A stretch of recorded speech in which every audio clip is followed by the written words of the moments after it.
I like the discovery. I like the repetition of it. I like the sound, the clicking that it makes. My name is Rebecca Kilbreath and I love Viewmasters. I think I have about 25 Viewmaster viewers, and then I have about 1,500 reels. One of the best things about collecting Viewmaster reels is the nuttiness related to cataloging, storing, sorting, cleaning. That all gets my nerd like real excited.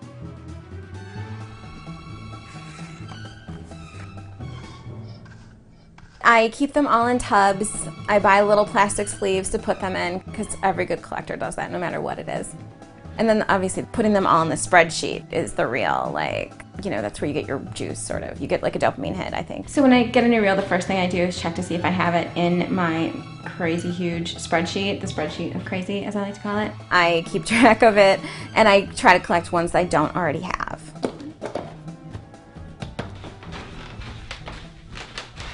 So I have a Viewmaster Model B, which is a clamshell style.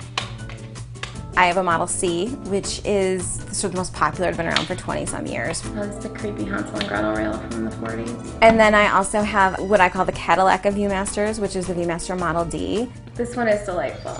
It's Huckleberry Hound in the 1950s or 60s actually. And the diorama is gorgeous. And then I also have the Model E, I have a Model F, and then I have all the modern ones that kids today would be familiar with. So awkward. I see Harry Potter, Hagrid, and the owl with Hedwig.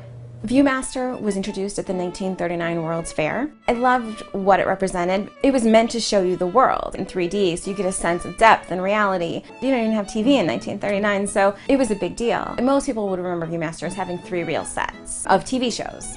But before that, through the 30s into the 60s and even the 70s, they had these individual reels, and they were of every place you could imagine on Earth. There's places you would never think to go, or places that don't exist anymore, like there's a South Vietnam reel from before the Vietnam War. So you would go into a gift shop and you could buy a postcard, or you could buy a Viewmaster reel, and that would be your souvenir of the place. There's a couple of really good ones in this Tramps reel. Tramps live under the bridge of Paris. That's what it's called. Isn't that amazing? Like everything, they reflect the culture. As things change, they change. And it became much more of a children's toy, but they did continue on with the production of the vacation reels. I just got one for Marineland, which was a SeaWorld type place in the 70s, I guess.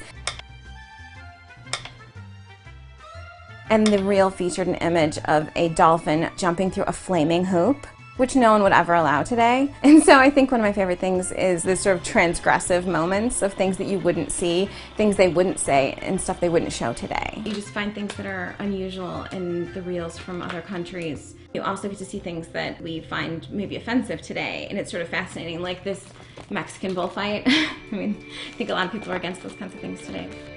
And I also like, ultimately, being able to look into the past but also critically think about it. Most people will say, oh, my grandma has those at her house still.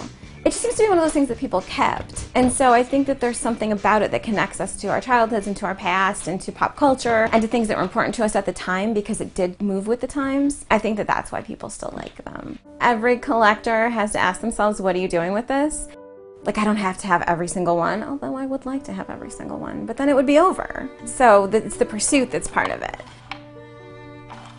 I hope that my next new reel has the weirdest thing I've ever seen in it. Ooh, what is that? It's like a museum.